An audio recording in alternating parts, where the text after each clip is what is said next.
Para a gente iniciar a nossa escola bíblica dominical. Pai, muito obrigado por mais esse domingo que o Senhor nos dá, por mais esse dia do Senhor que o Senhor nos dá, por mais essa semana que se inicia e que nós temos o privilégio de nos reunirmos em Teu nome, de nos reunirmos para aprender mais da Tua palavra, de nos reunirmos para prestar um culto a Ti. Somos muito gratos por esse privilégio de podemos fazer parte disso porque o Senhor nos tirou das trevas e nos trouxe para a sua maravilhosa luz. Nós temos a possibilidade, nós podemos fazer isso de uma forma como o Senhor aceita, porque é em Cristo que nós temos a nossa salvação. É Ele quem media o nosso relacionamento com o Senhor, é Ele quem nos leva até o Senhor. Muito obrigado por isso, Pai. Obrigado por esse momento. Nos abençoa, abra o nosso coração. Que Teu Santo Espírito esteja a trabalhar em nós para que possamos cada vez mais perceber melhor quem o Senhor é e a maneira como o Senhor se relaciona conosco. Tudo isso nós oramos, agradecidos, no nome do Teu Filho Jesus Cristo, o nosso Senhor e Salvador. Amém. Então pronto. Então, depois de prolongadas semanas tentando entender, tentando perceber melhor a doutrina do pecado, nós avançaremos, se o slide quiser mudar, pronto, para falar do pacto de Deus com o homem. Quando fala em pacto, o que vem à mente de vocês? Vocês já ouviram falar em pacto ou nunca ouviram falar em pacto? Não querem saber de pacto? Pacto é só o pessoal que tem pacto com o diabo? Como que funciona isso aí? Né, o Lucas está lembrando da Xuxa, que o pessoal na infância falava que a Xuxa tinha um pacto com o diabo. E aí, o que é pacto? Um acordo? Uma aliança? Mais alguém? Acordo, aliança? Compromisso? Tá. Oi? Contrato? Contrato. É provável que eu não fale sobre isso, não dê a definição exata, uma definição mais precisa hoje, né? Mas pacto vai um pouco na linha daquilo que foi falado aqui, né? Muitas vezes a gente ouve o termo aliança, né? E aí, quem é casado usa o quê? Aliança, por quê? Você fez um pacto, né? São palavras quase que intercambiáveis, né? Pacto e aliança. Mas a gente vai ver depois com mais profundidade que esse era um tipo de contrato que acontecia no mundo antigo, tá? E que a gente, dentro do estudo das Sagradas Escrituras, dentro da nossa tentativa de perceber cada vez melhor a revelação de Deus, uma das coisas que os estudiosos começaram a fazer foi estudar as culturas do Antigo Oriente Próximo que estavam ao redor da cultura do povo de Israel. E por que isso ajuda a gente? Por isso que muitas vezes vocês vão ouvir um monte de besteira por aí, do tipo, por exemplo, não, mas o relato do dilúvio é só mais um relato entre vários relatos que existiram na época. Por quê? Porque você começa a estudar as culturas do Antigo Oriente Próximo e existiam relatos de algo parecido com o nosso dilúvio. E por que o relato deles é diferente? Ou por que existem, então, 2, 3, 4, 5 relatos e eles divergem entre si? Né? E aí muitos vão dizer que os relatos do povo de Israel é a cópia dos outros. Nunca é o contrário. Na cabeça do ateu é sempre nessa ordem, né? E a gente vai ter argumento para isso, eu já falei sobre isso na aula da criação, né? Já falei um pouco sobre isso, mas a ideia é de que, como o dilúvio de fato aconteceu, quem estava presente, quem saiu vivo do dilúvio? Noé, a esposa, os 3 filhos, as 3 noras, certo? E os animais. Mas animais, depois da queda da serpente lá, a gente não teve mais animal falando, tirando a mula de Balaão, né? E pronto. Então, Considerando esse ponto de partida, vamos esquecer Adão um pouco. Considerando esse ponto de partida, então existia quantas pessoas no mundo depois do dilúvio? Tem gente bom de matemática aí, tinha 8. Se tinha 8, de onde veio todo o resto do mundo? Desses 8. Dá para entender porque que tem relato do dilúvio em vários outros lugares, por exemplo? Todo mundo veio da mesma origem. Todo mundo ouviu as mesmas histórias. Aí o nosso ponto é, existe a descendência de Sete, a descendência da mulher, que são aqueles que são salvos, e esses então propagam a história de maneira correta. E vai existir então os descendentes da serpente, a linhagem não santa, que eles vão fazer o quê? Fazer igual aquelas senhoras que tem lá só no Brasil, não tem aqui em Portugal, são aquelas senhoras da vizinhança que ficam olhando e contando a fofoquinha dos vizinhos. Acontece só no Brasil isso aí, né? E aí elas contam, ela vê alguma coisa, conta meio distorcido, então existe uma diferença no relato por conta disso. Mas é bastante importante quando a gente estuda essas civilizações ao redor de Israel, porque Deus, de maneira intencional, e a gente vai ver aqui no primeiro parágrafo, que Deus ele condescende, ou seja, ele vem nos encontrar onde nós estamos dentro das nossas limitações, e para isso ele fala conosco de uma maneira que nós possamos compreender, perceber. Então Deus vem falar conosco de uma maneira que a gente perceba. E aí, se você está inserido ao lado de várias nações que têm padrões de comportamentos, de acordos parecidos, qual que seria uma boa forma de você entender, de você perceber alguma nova realidade? Se Deus usasse esses padrões. Porque muitas vezes, eu acho isso muito legal, né? Para vocês verem como que a ideia de pressuposto, né? Quais são os valores anteriores que estão na minha maneira de perceber as coisas, minha maneira de pensar, influenciam a forma como eu interpreto as coisas. Então, o descrente, ao invés de pensar assim, olha, então Deus ele usou coisas que nós compreendíamos para nos comunicar valores importantes. Eles vão entender, não, porque o povo de Israel foi lá e copiou aquilo e alterou um pouco. Entende? Mais ou menos isso que acontece. Vou dar um exemplo muito interessante. Quando ia ter lá a questão dos sacrifícios e tudo mais, oferecer os sacrifícios, quando Deus vai dar a instrução, ele fala assim, esse pedaço vai para o sacerdote, por exemplo. Era sempre um pedaço, nunca era carne magra. Era sempre aquela carne que a gente mais gosta no churrasco, né? Então o sacerdote era ali, comia bem, sempre comendo churrasco por conta do pecado do povo, né? Interessante isso aí. Mas uma das coisas que Deus fala é que as entranhas tinham que ser queimadas. Elas não seriam usadas. Matou, tirou, queima. Mas por que será que Deus mandava queimar as entranhas dos animais? Porque hoje tem gente que come, por exemplo, fígado. Tem gente que come lá o rojão. Cada um com o seu cada um, certo? Tem lá, come a tripa, come lá no Brasil, tem a buchada. Tem a buchada aqui também? Tem. São coisas que para mim não fazem muito sentido. Mas tem gente que vai lá e come. Mas Deus mandava queimar. E por que será que Deus mandava queimar?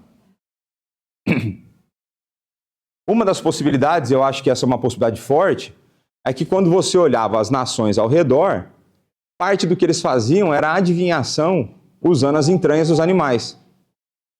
Então eles pegavam as entranhas e tacavam em cima de uma pedra, parece nada com tarô e búzio lá, sabe? Nada. Conforme tacava em cima, conforme a posição, aí tinha alguém lá, né? Algum endemoniado lá que ia lá fazer uma leitura do negócio e dava uma previsão de futuro. Uma leitura de favor divino dos deuses, né? Com letra minúscula, ou desfavor divino. Então, talvez como Davi fizesse uma consulta a Deus, vou à guerra ou não vou à guerra? Talvez os povos vizinhos fizessem essa mesma consulta, e aí tacava as entranhas, e do jeito. Para o povo não ser tentado, porque o povo de Deus, apesar de ter sido resgatado das trevas, o que eles são? E aí você se inclui no pacote. O que eles são? Mas é uns bandos de cabeçudo, né? Salvo lutando contra o pecado, mas sempre inclinado a adotar práticas dos de fora. E aí Deus, para evitar essa tentação, falou assim, ó, pegou as entranhas, já queima. Não vou dar nem tempo para você querer tentar tacar na pedra e pensar alguma coisa. Tirou, queima. E dentro desses estudos das nações, né, dessas civilizações antigas ao redor de Israel, uma delas que a gente descobriu que trouxe muito mais profundidade para essa ideia de pacto é a maneira como o pacto estava presente nas nações ao redor de Israel. E é interessante porque esse pacto, ele tem quantos lados? 2. Então, por exemplo, quando a gente vai fazer um contrato de arrendamento de apartamento, são quantos lados? 2. Os 2 estão em algum nível de equivalência de poder? Não, mas também um pouco sim. Você consegue negociar um contrato de arrendamento. Você pode tomar aqui no Porto é mais difícil, né? Porque aí o cara tem 20 pessoas querendo arrendar esse apartamento. Se você não quiser pagar o que eu estou pedindo, tchau, próximo da fila. Mas vocês acham que existe uma equiparação de poder entre um povo que vence uma guerra e o povo que perde uma guerra? Não existe. Existe quem venceu e existe quem vai ser dominado. Existe quem domina e existe o dominado. Existe quem venceu e existe quem perdeu. E se você perdeu, tendo seu exército completo, qual que é a chance de você resolver lutar com ele já derrotado? Então não tem. Então aqui eu já estou a dar uma antecipação de um pouco do que é a aliança de Deus com o povo dele. Vai ser uma aliança, um pacto com 2 lados que são desproporcionais em poder. Existe um suzerano e existe um vassalo. Essa é a ideia. Mas domingo que vem, se Deus quiser, eu trago mais a fundo esse conceito. E aí, o nosso primeiro parágrafo, eu tive que memorizar esse parágrafo e para escrever numa prova lá no mestrado, eu não podia errar nem a vírgula, né? Mas eu memorizei e já esqueci, e era em inglês, agora em português aqui eu vou ler, né? Mas, de fato, faz sentido a gente ter esse parágrafo no nosso coração. Olha só. Tão grande é a distância entre Deus e a criatura que, embora as criaturas racionais lhe devam obediência como seu Criador, nunca poderiam fruir nada dele como bem-aventurança e recompensa, senão por alguma voluntária condescendência da parte de Deus, a qual foi ele servido expressar por meio de um pacto. O que esse parágrafo está a falar para nós? E agora é a hora que eu quero que vocês participem. O que esse parágrafo, que ensinamentos a gente consegue extrair daí? Soberania, misericórdia. Já falei, né, que não perde a salvação se errar a resposta, né? Pode errar.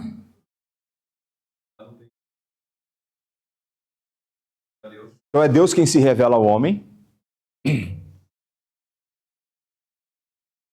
Existe criador e criatura.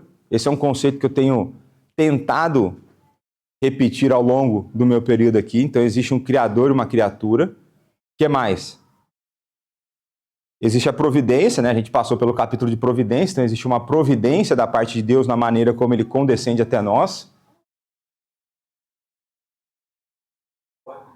Misericórdia. O que mais?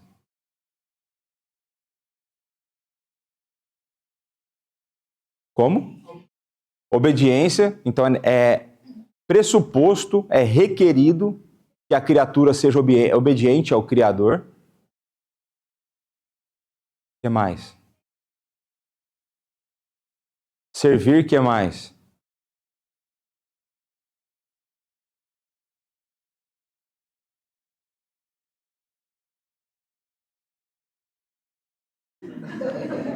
Que mais? Que mais? Que mais? Não, pelo amor de Deus, gente. Tá aqui, ó. Voluntária condescendência. Deus veio até nós de que forma? Voluntária. É ele vir ao nosso encontro onde a gente está, é ele vir ao nosso encontro e falar conosco de uma maneira que a gente consiga entender. É ele, de uma certa forma, pensa assim, ó. Vou tentar dar um exemplo que as imagens humanas sempre vão falhar na maneira como ela vai fazer a distinção do homem para Deus, né? Mas pensa uma pessoa com pós-doc em física quântica. Consegue imaginar a loucura que esse cara pensa, não? Tá. Agora pensa que esse pós-doutor em física quântica vai dar aula para crianças da idade da Naomi.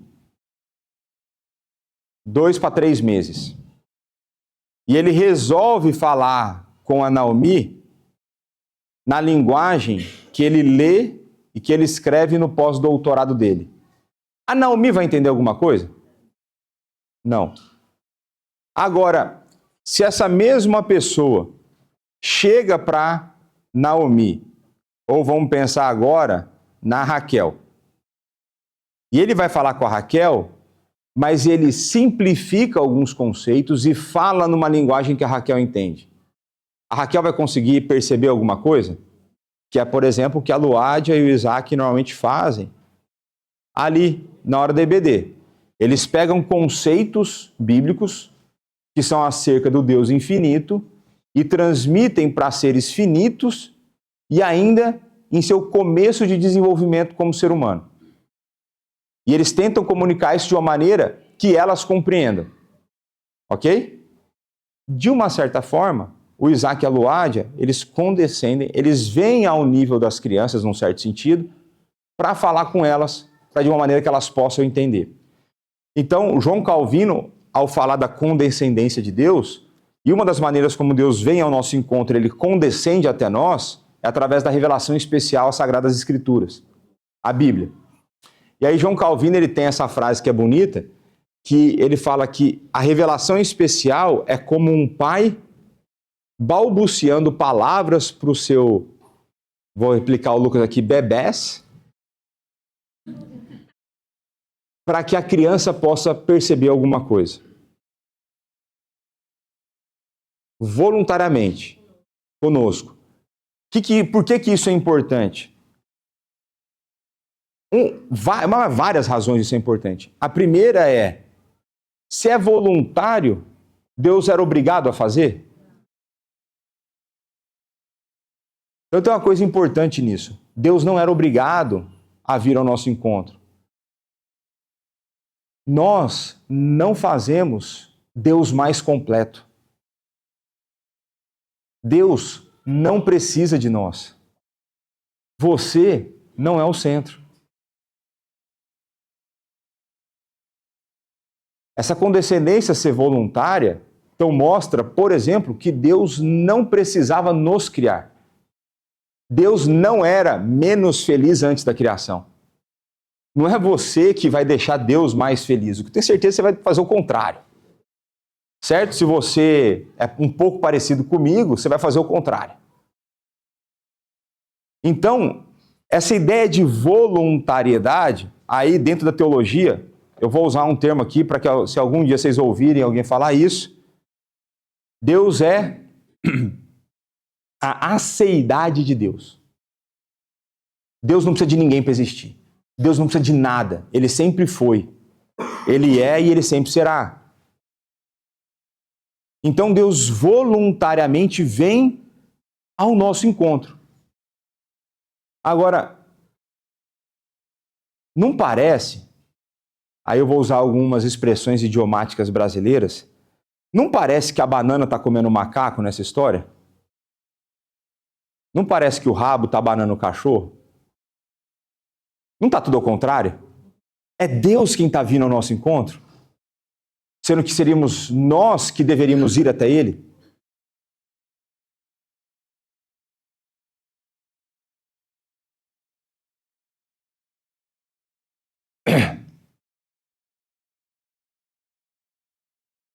É isso que eu estou tentando fazer desde 7 de janeiro aqui. Que a gente começou, né? Com a Escola Bíblica Dominical em 7 de janeiro. Exato. E aí a gente começa, por isso que a gente começa lá em 7 de janeiro e gasta 5 domingos explicando o que é a palavra. Porque a partir da palavra, então, se a palavra é inerrante, inspirada, autoritativa e suficiente, a minha vida tem que ser pautada dentro dessa realidade. E aí, a partir disso, tudo que procede dela, guiado pelo Espírito, tem que mandar na minha vida. Inclusive, esse importante conceito de que Deus ele não depende de nós, de que Ele voluntariamente vem ao nosso encontro. E se Ele voluntariamente vem ao nosso encontro, a gente pode encontrar nisso um negócio chamado... O que a presbiteriana gosta de falar a palavra? Graça. É Deus quem vem ao nosso encontro, né? Então, vamos cortar aqui por partes, depois eu vou entrar nos versículos. Tão grande é a distância entre Deus e a criatura. O que isso conta para nós? O que isso nos ensina? Tão grande é a distância entre Deus e a criatura.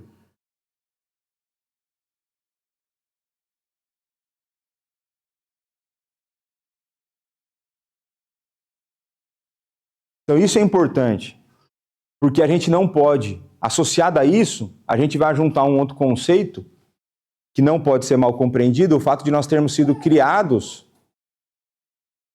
à imagem de Deus. Nós somos criados à imagem, mas nós não somos.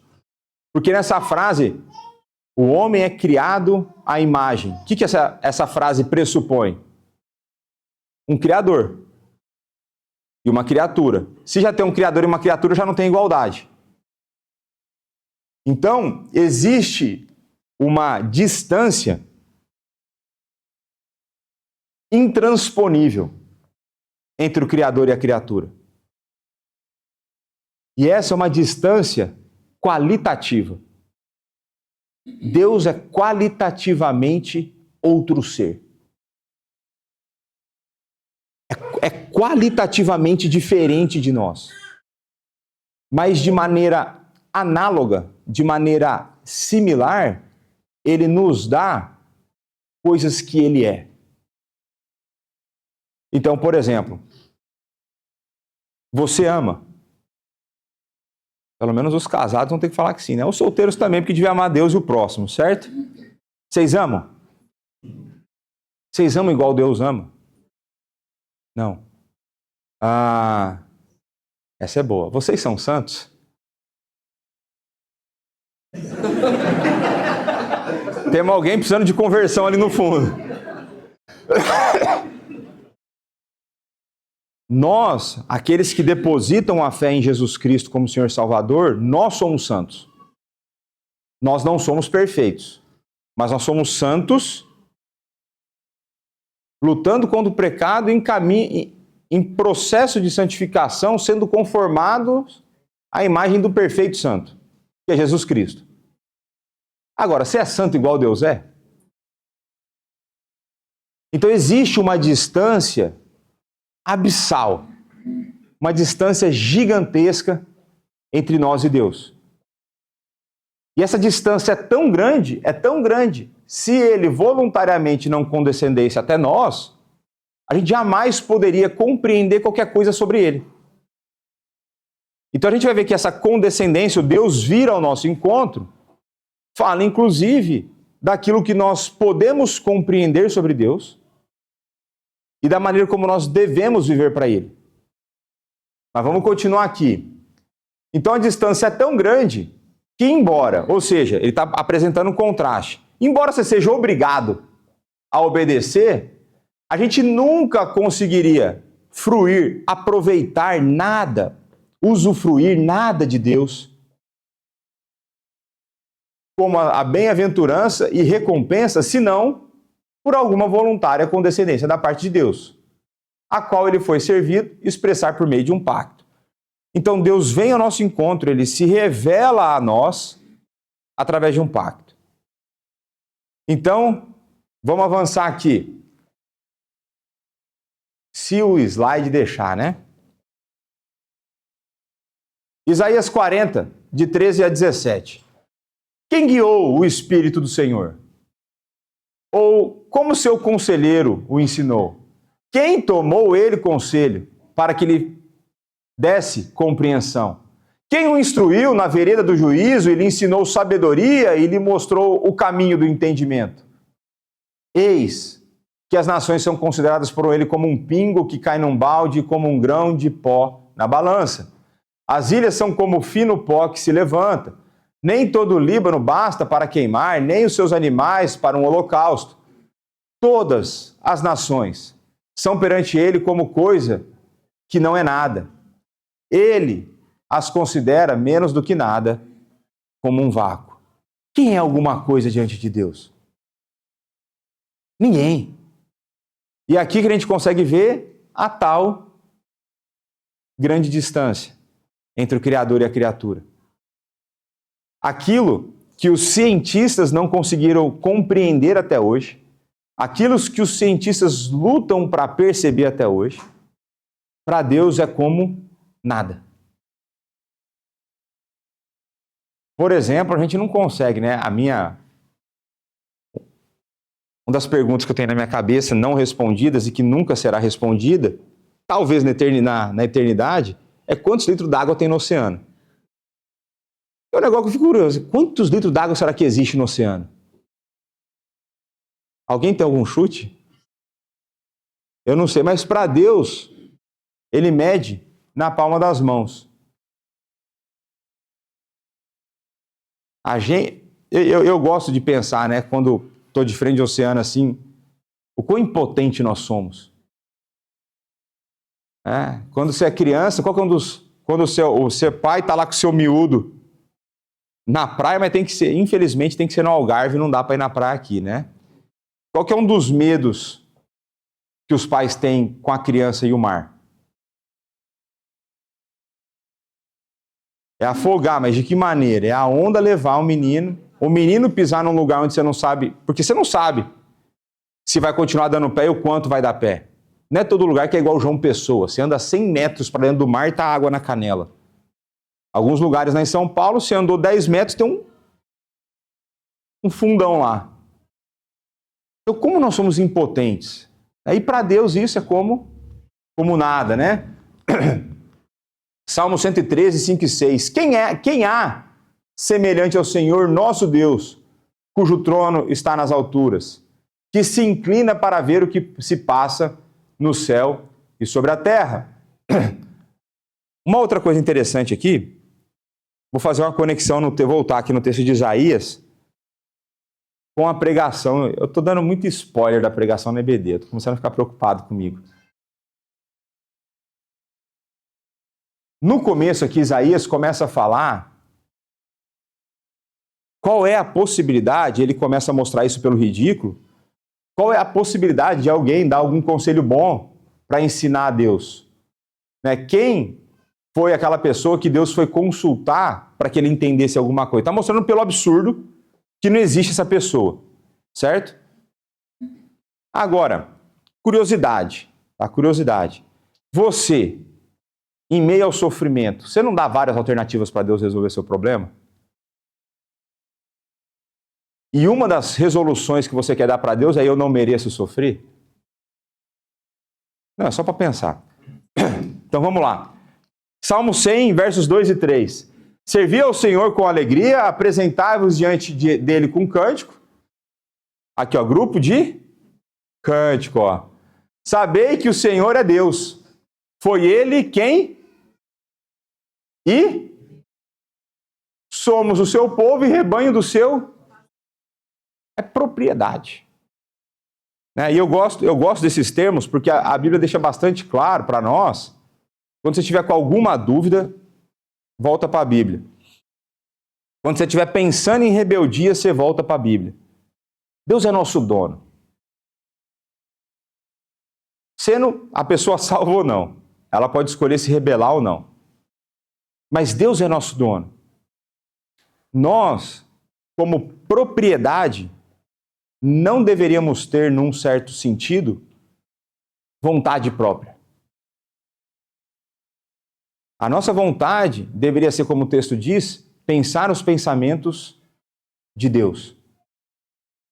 Em que sentido? Que os nossos pensamentos deveriam ser conduzidos pelas Sagradas Escrituras e colocados diante de Deus em oração. De que a nossa vida deveria ser voltada, então, para um outro estilo de vida em que pouco importa o que eu sinto, pouco importa o que eu penso apartado das Escrituras. O que importa é o que Deus quer que eu pense, o que Deus quer que eu faça, a maneira que Ele quer que eu viva. E se a gente começar a entender isso, né, a Regiane brincou ali e falou, olha, se a gente entendesse, né, esse negócio da condescendência e tudo mais, tal, 50% do nosso problema ia embora. Eu diria que se a gente fizesse esse outro pedaço aqui, o resto também. Então o ponto não é a questão se a gente tem condições, se a gente sabe qual é o passo ou a forma para viver uma vida que agrada a Deus. O problema é se a gente quer. Porque saber, a gente tem como saber. Então, muitas vezes as pessoas ficam nesse embate do qual é a vontade de Deus para a minha vida. Basta ler a Bíblia e ver o que Ele manda você fazer. E a partir da leitura da Bíblia, da sabedoria que Ele te dá, dos princípios que Ele te apresenta na Escritura, e se a Escritura é suficiente para que a gente tenha uma vida abundante, quer dizer que com isso eu consigo tomar decisões na minha vida. Decisões simples, como vender ou comprar um carro, cortar ou não cortar o cabelo. Né? Tem pessoas que já não faz sentido cortar cabelo. Eu estou quase lá, estou chegando, estou caminhando para essa época, né? Ou vai fazer sentido, porque se eu deixar crescer vai ficar ridículo, né? Ser careca não é fácil. Mas o ponto é que existe, então, uma forma de se viver, porque nós temos um proprietário e ele não é um proprietário que nos deixou viver da maneira como nós gostaríamos. Ele falou, eu vou te dar uma boa forma de viver, uma perfeita forma para que você viva. E ele não é cruel no sentido de que ele quer pôr limites para você simplesmente para podar a sua existência, para privar você de prazeres. Não, ele quer que você tenha prazeres dentro do parâmetro que é agradável a ele, que nós fomos feitos para viver. O jogo é completamente diferente. A gente olha, normalmente, para as limitações apresentadas ou para os pecados apresentados como se Deus tivesse prazer em nos tirar o prazer. E a Sagrada Escritura nos mostra que Deus tem prazer em nos dar prazer de uma maneira que nós somos criados para ter prazer. Não é um prazer desordenado, não é um prazer a qualquer custo, é um prazer que se fundamenta nas Sagradas Escrituras e que tem as suas raízes, as suas origens em Deus. Então, para cada fase da nossa vida, por mais difícil que isso possa parecer em alguns momentos, o viver de acordo com as Sagradas Escrituras é a melhor forma de se viver. Então, portanto, quando a gente olha, né, e normalmente quando você fala com um descrente, uma das coisas que ele vai apontar acerca do cristianismo é de que o cristianismo é uma religião que te priva das coisas. E a resposta é não, ela me liberta das coisas. Como diria aqui, eu vou usar aí meu amigo Nilson, né? Só existe liberdade quando eu tenho a possibilidade de negar um desejo meu. Porque se eu não nego os meus desejos, eu apenas os sigo, eu sou escravo dos meus desejos, eu me submeto aos meus desejos e nisso não existe liberdade. A liberdade existe quando voluntariamente Eu escolho me submeter a Deus, abrir mão dos meus pecados, abrir mão dos meus desejos para viver uma vida que eu agrado. Então, nós somos o seu povo e rebanho do seu pastoreio. Atos 17, 24 e 25. O Deus que fez o mundo e tudo o que nele existe, sendo ele Senhor do céu e da terra, não habita em santuários feitos por mãos humanas, nem é servido por mãos humanas, como se de alguma coisa precisasse. Pois ele mesmo é quem a todos dá a vida, respiração e tudo mais. Então, essa condescendência ela é voluntária, porque Deus não precisa de nós. E Lucas deixa isso claro aqui, quando ele... Aqui é Paulo, né? Se não me engano, Paulo lá em Atenas. Deixa claro que Deus não precisa da gente. Agora, olha que interessante. Ele não habita em santuário feito por mãos, nem é servido por mãos humanas, como se de alguma coisa precisasse. Ou seja, ele não é servido como se a gente estivesse fazendo um favor para Deus.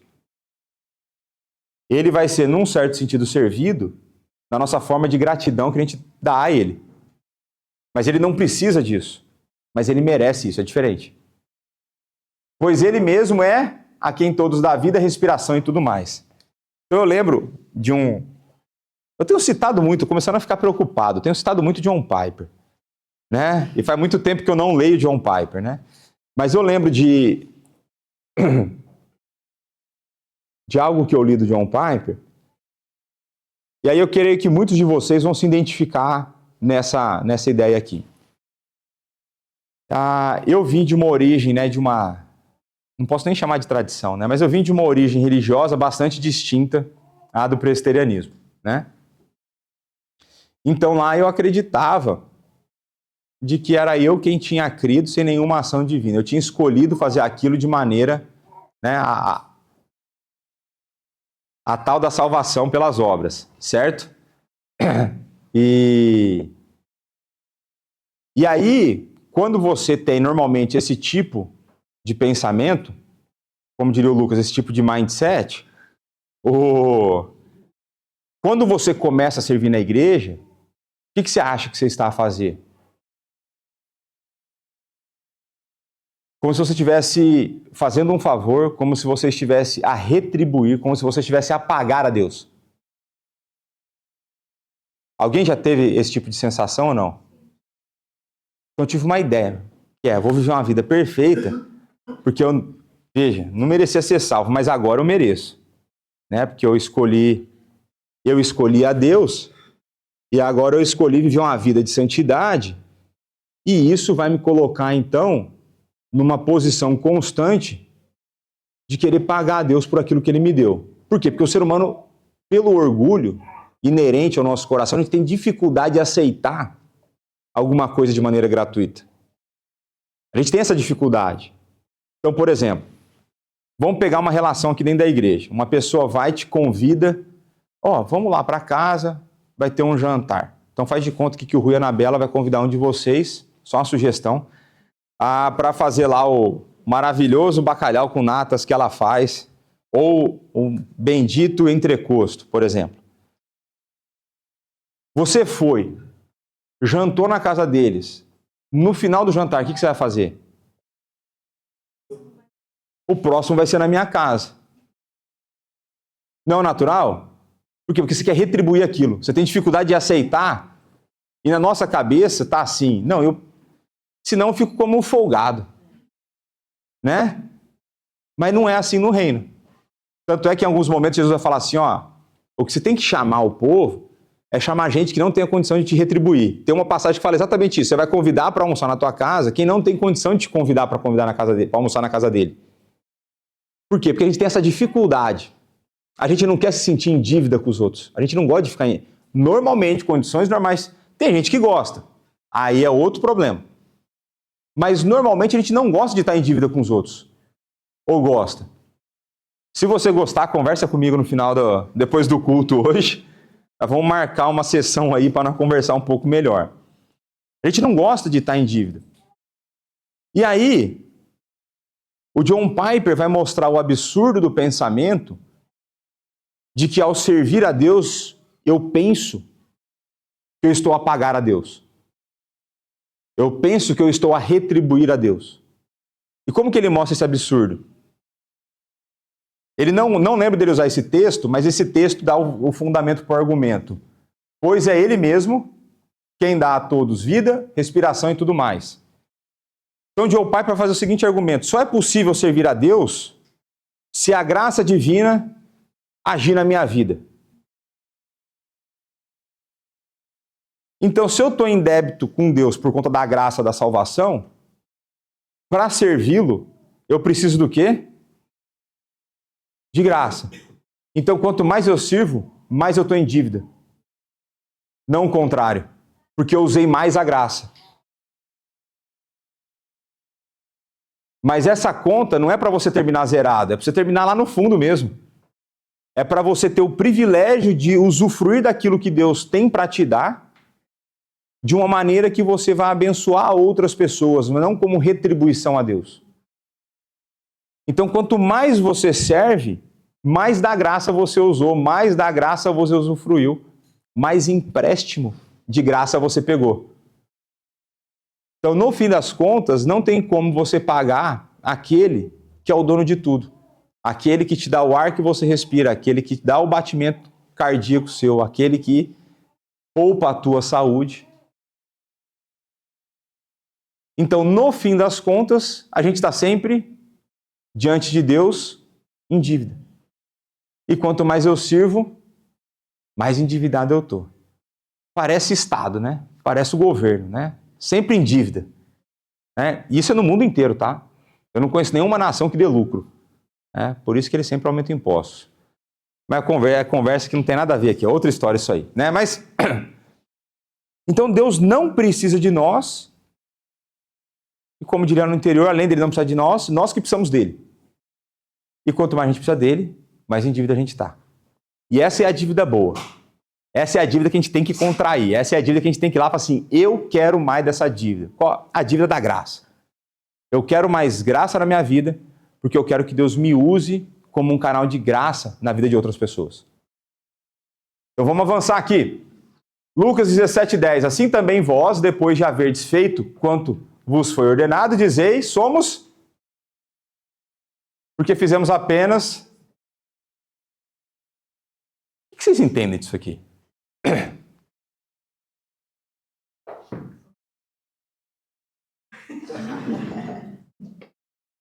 Agora, isso é a mesma coisa que ser inútil?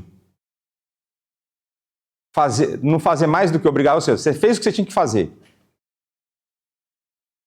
Isso é inútil? E como que a gente explica isso aqui?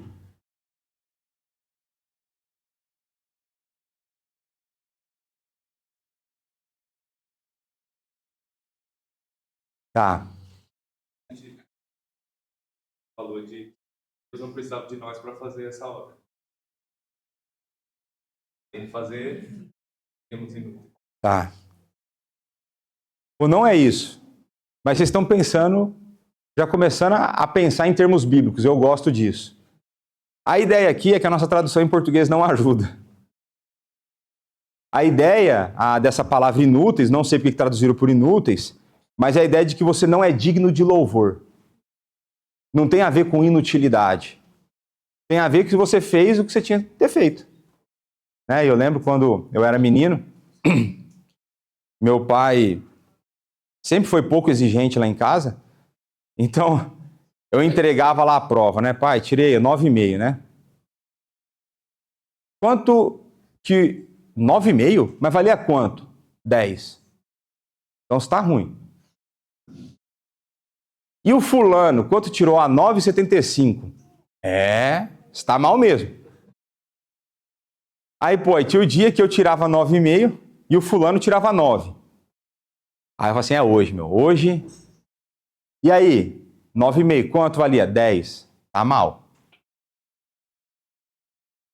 Ah, mas o fulano tirou 9. Fulano não é meu filho.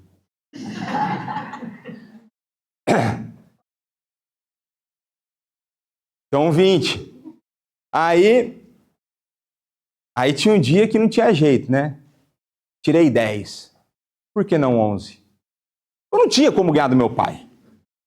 Não tinha, ou seja, eu estava sempre fazendo o que eu tinha que fazer.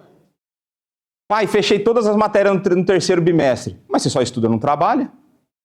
Não faz mais que obrigação. É o que é. E ele estava errado? Não, talvez um pouquinho na pressão, mas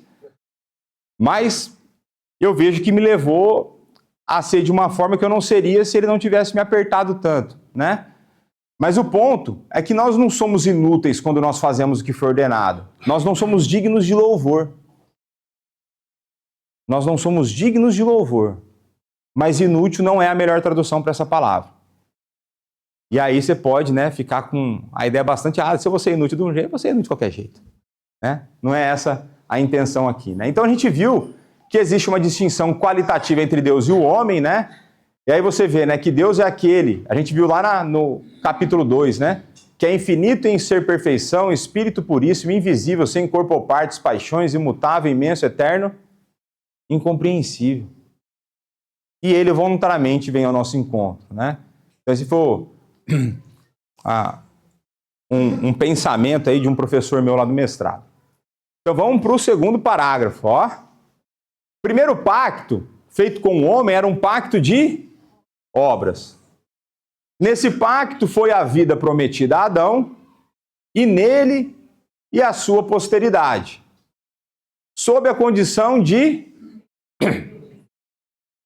Deu certo para o nosso lado? Tá bom. Então já entenderam, né?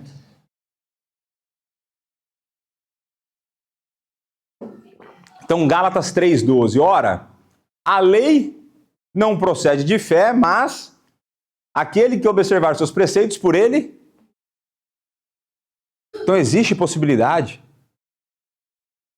de salvação pelas obras? Mas está falando que aquele que observar os seus preceitos, por eles viverá. Vou deixar vocês pensando nessa. Vamos aqui abrir Romanos 5, 12 a 20. Pega aí sua cópia da Sagrada Escritura.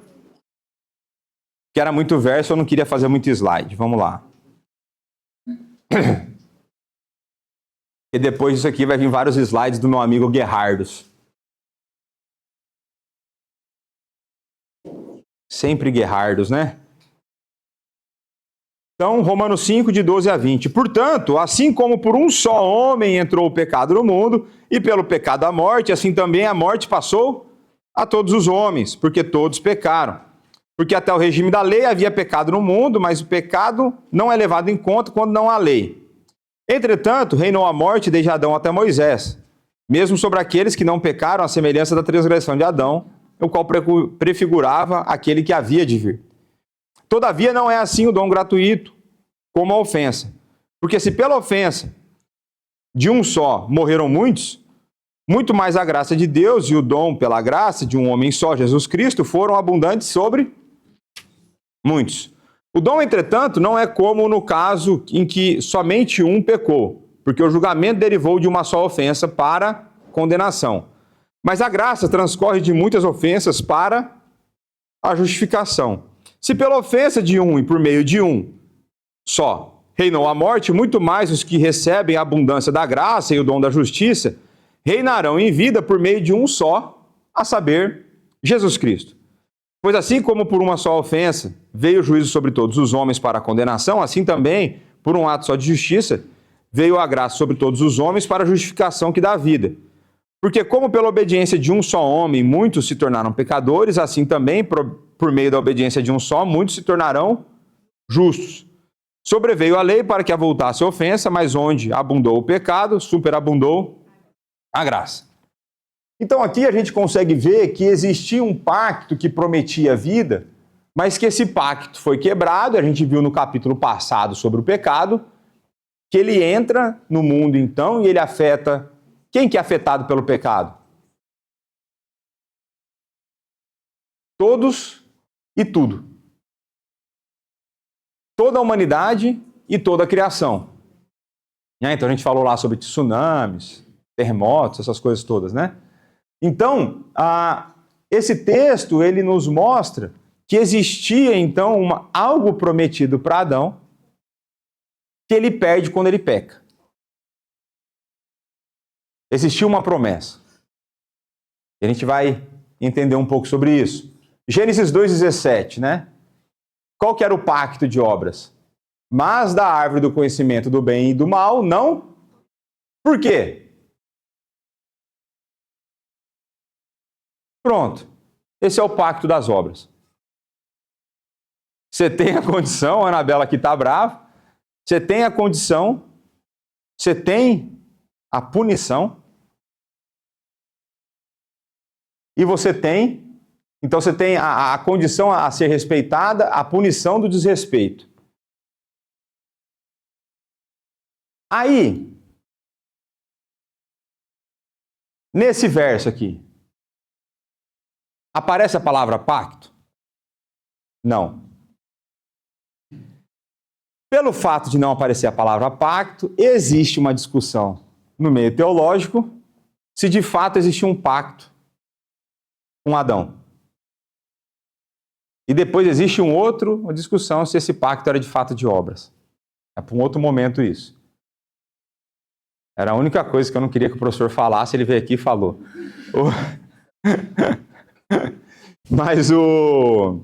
Então, ao longo da história, pelo fato de não existir uma palavra pacto dentro desse verso, que é onde está estabelecida a relação de Deus com a única proibição que Deus deu para Adão, a única.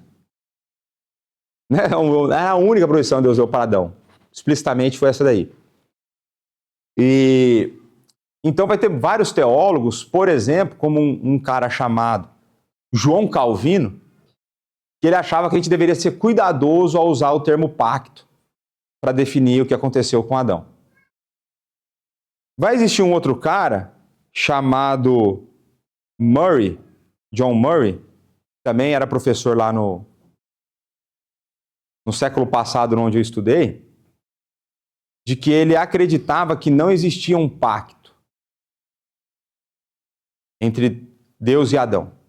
Por quê? Simplesmente pelo fato da palavra não aparecer ali. Pergunta: é um problema a gente ter uma palavra? Tá, eu vou dar o exemplo ruim que o Van Dixhoorn deu no livro. O Van Dixhoorn vai falar assim, vai fazer o seguinte, o que é uma família tomando um café da manhã? Então, o pai chega e fala assim, vamos todo mundo tomar pequeno almoço junto. Já mudei para o português de Portugal. Vamos todo mundo tomar um pequeno almoço junto. Toda a gente de todo canto tomar um pequeno almoço junto. Aí você chega lá, tem um sumo de laranja, leite, café, tostas, manteiga, tal. Precisa toda vez alguém anunciar que aquilo é um pequeno almoço, ou quando você vira os elementos você vai ser capaz de identificar que aquilo é um pequeno almoço? Você é capaz de identificar. Por quê? Porque você tem mais de 2 dedos de testa, você tem mais de 2 neurônios, você consegue olhar aquilo e falar assim, é um pequeno almoço. Então, o Van Dixhoorn, junto com a Assembleia de Westminster e outros teólogos, né, eu citei 2 grandes, para vocês verem que existe divergência entre os grandes. Que tem hora que é difícil. Entendeu? A gente não acredita que existe um ser iluminado que quando ele senta numa cadeira, tudo que ele fala é certo. O nome disso é Papa. A gente não acredita nisso. Por exemplo, que a gente tem Papa falando contra as Sagradas Escrituras. Tem um Papa defendendo a homossexualidade. Entendeu? Não faz sentido. Um Papa que é meio conivente com o aborto. Não faz sentido isso. Não faz sentido. Então, eu creio que de fato há um pacto com Adão e quem me ajuda com isso é Oséias. Oséias 6,7 vai falar o seguinte, mas eles... Está falando do povo de Israel. Como? Mas transgredir o quê? A palavra aqui é a mesma para pacto. Então é o seguinte, o autor, nosso amigo Oséias, inspirado por Deus, vai falar que o povo de Israel estava a quebrar a aliança com Deus, da mesma forma que Adão houvera quebrado. Tem ou não tem pacto? Tem. É uma argumentação relativamente simples. Daria para discutir muito mais, mas eu não quero gastar tempo com isso. O que eu quero é que vocês fiquem confortáveis de que existe um pacto. E eu vou dar o nome nesse pacto de Pacto das Obras. Tá bom? Então olha lá o Van Dixhoorn. Se um pacto comumente possui sanções e promessas, aqui é a ideia de punição e promessas, né? A sanção no pacto com Adão é óbvia. Ameaça de morte. Aqui ele já está dando característica do que seria um pacto. E é provável que também possamos deduzir outra ideia. A fidelidade ao pacto por parte do homem seria premiada com... Então ele está seguindo aqui a mesma estrutura interpretativa, a mesma hermenêutica que Jesus Cristo nos ensinou nos 10 mandamentos. Então quando a gente olha os 10 mandamentos, existe nos 10 mandamentos não apenas aquilo que é proibido, mas existe também aquilo que é incentivado. Então, por exemplo, lá no não matarás, né? A melhor tradução seria não assassinarás, né? A ideia de matar de maneira premeditada. Significando que existem possibilidades de que você mate de acordo com as Escrituras. Ok? Então é possível, por exemplo, matar para defender a família. É bíblico. O homem foi chamado, inclusive, para isso. Uma discussão para um outro dia. Então, pronto. Existe, além de não assassinar, o que a gente tem que fazer como obediência a esse mandamento? Prezar pela vida. Então, se você for num dos catecismos, seja o breve ou o catecismo maior, ele vai falar lá que além... E ele vai assim, o que é assassinar de maneira intencional? Por exemplo, glutonaria. Comer de maneira pecaminosa é se matar deliberadamente. Tudo que contribui para a deterioração da sua saúde é se matar deliberadamente, você está a quebrar esse mandamento. Ao mesmo tempo, você olhar para esse mandamento, então, além de eu não me matar, eu tenho que cuidar da minha vida. Então, tudo que eu faço para ter uma saúde melhor, eu estou a obedecer esse mandamento. Então, essa mesma ideia é apresentada aqui no pacto. Se a desobediência leva à morte, qual que é a inferência lógica? A obediência leva à vida. É essa a ideia aqui do pacto. Então, isso é, parte do significado, geralmente extraído da exigência por Deus, é de que Adão e Eva se abstivessem da árvore da vida após a queda deles em pecado. Essa promessa exige que liguemos os pontos, mas não é difícil fazer isso. E a imagem que surge tem a forma de pacto. Então eu falo assim, olha, existem os elementos todos ali. A hora que você põe os elementos juntos, você fala, o nome disso é pacto. E aí, no parágrafo 2 desse capítulo, o foco pactual é na obediência. E a Assembleia de Westminster chama isso de pacto de obras. Aqui a Assembleia se concentra no princípio pactual das obras. A ideia que a lei de Deus exige obediência pessoal e perfeita. Portanto, a obediência não é do casal. Você tem um casal casado. A obediência é individual. Por quê? Porque a salvação é... Então não tem como você terceirizar a obediência. Esse é o ponto. Mas além de individual, essa obediência tem que ser o quê? Perfeita. E perfeita permite erro? Permite pecado, o menor que seja? Não. Nós temos condição disso? Adão tinha?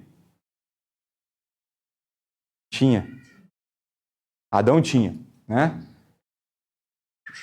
Então, aquele que faz o que é exigido na lei, viveria por meio desses preceitos. Então, aquele de que pelos preceitos viverá ali de Gálatas.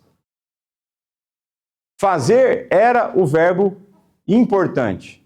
Ao desobedecer a Deus, ele se colocou debaixo, aqui Adão, né, da maldição da lei e da pena da morte. Que a gente viu aqui em Gênesis 2,17.